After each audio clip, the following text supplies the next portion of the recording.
Well, I say short. It's probably not going to be short.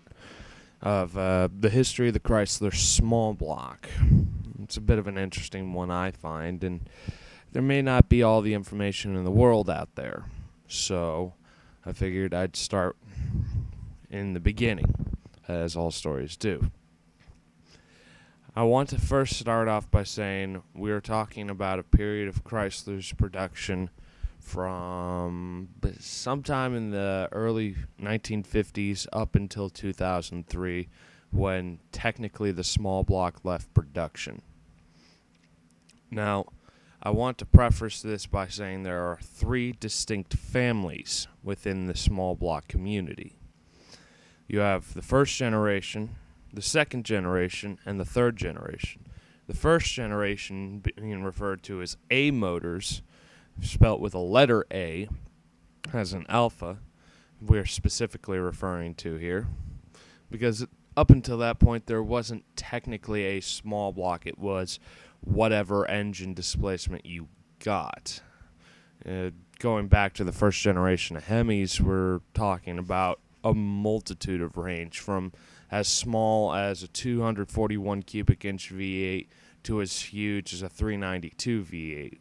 And that's where the current generation 392 gets its name from. It's a tribute to the original big block Hemi. But we're not talking Hemis here, we're talking small blocks. So I think it was like 1953, 54, about then, that Chrysler debuts two new platforms to complement the current first generation of hemispherical engines. The problem with the Hemi initially was that it was expensive to build, and because of its combustion chamber shape, it also meant that it didn't really have the best compression ratio at the time. I think, for instance, the 241, the smallest of the lot, which, believe it or not, was a Dodge engine, had a 7-to-1 compression ratio, kind of anemic. I'm sure you could bump that up with some good pistons, but you get my point. From there, Chrysler needed something that was more cost effective, but something that they could also sell under the Hemi badge. Enter the A motor. The A motor started life getting the nickname as single rocker Hemis. And what does that mean? Well, in all true hemispherical combustion chambers that Chrysler has ever made, you have two rocker arms that are linked with a link bar that act as one half or both halves of the way the cylinder head is mounted down.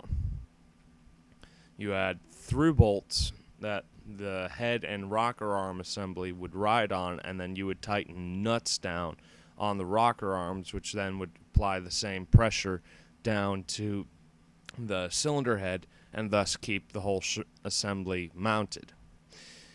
In contrast, the single rocker Hemis, like the name suggests, only had one rocker arm because they are of a simpler combustion chamber design. They were more wedge motor shaped than they were hemispherical shaped.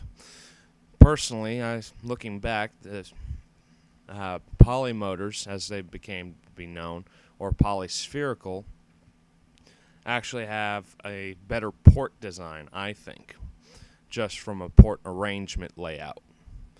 Now, I don't know why it's going so quiet, so bear in mind, maybe I'm not close enough to the mic, yada, yada, yada. Anyways, these engines were the first small blocks that Chrysler made that were definitively small blocks.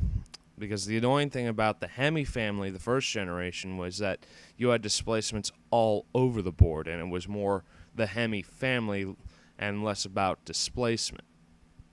It was pick a displacement for your application range, and basically that's it. Whereas with the small blocks, this is the can of soup that you got today kind of deal.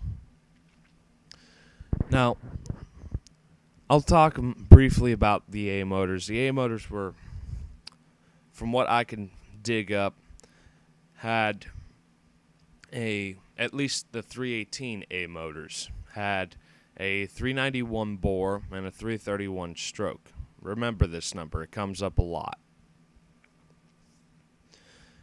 This made it a reasonably responsive motor under throttle because of its short stroke, relatively speaking, and its relatively large bore. And because of its added combustion chamber, the A318 did reasonably all right up until 67 when they discontinued it in favor of its replacement. Now, the A motor, it was heavy. It was a heavy motherfucker, and a wide one at that. And Chrysler knew this. With the B block success, which I'll talk about in another video, the A motor had weight issues. Think of it like a lot of people think of a sumo wrestler. They're a lot stronger than people give them credit for, but in their weight class, they're kind of anemic just because of how much the engine itself physically weighs. I mean, you could have a block that weighs 600, 700, 800 pounds, and by contrast, most iron third-gen Hemis are only pushing fully assembled that much.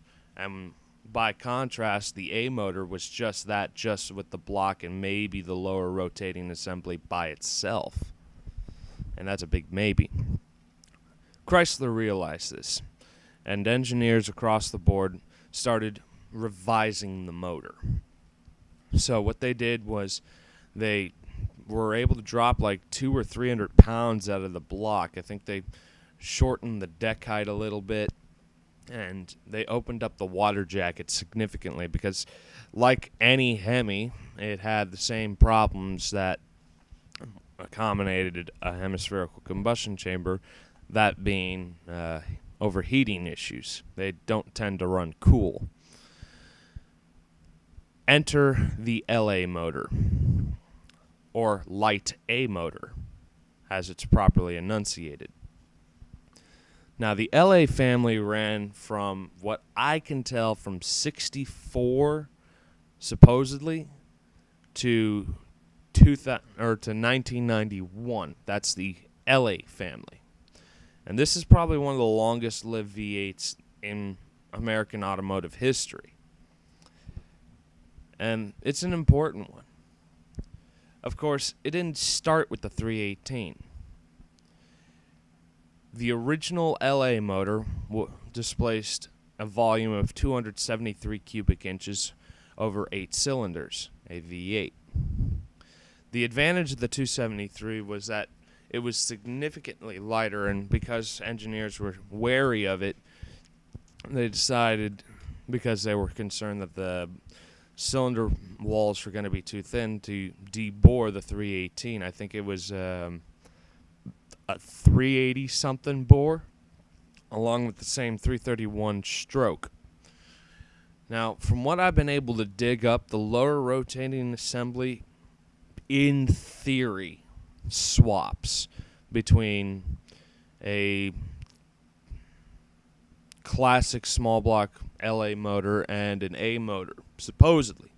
But I'm not going to take that as gospel because I haven't been able to find hard, definitive numbers that cross-reference the two to say it could. Because while the bearing sizes might be the same, the length of the crank, the length of the block might be different, which would be completely different, unfortunately. Though I have heard tell that you could, in theory, drop a 408 small block LA stroker crank into an A motor. But again, don't take it as gospel. But I think for time constraints, we'll save this for the LA's history for part 2.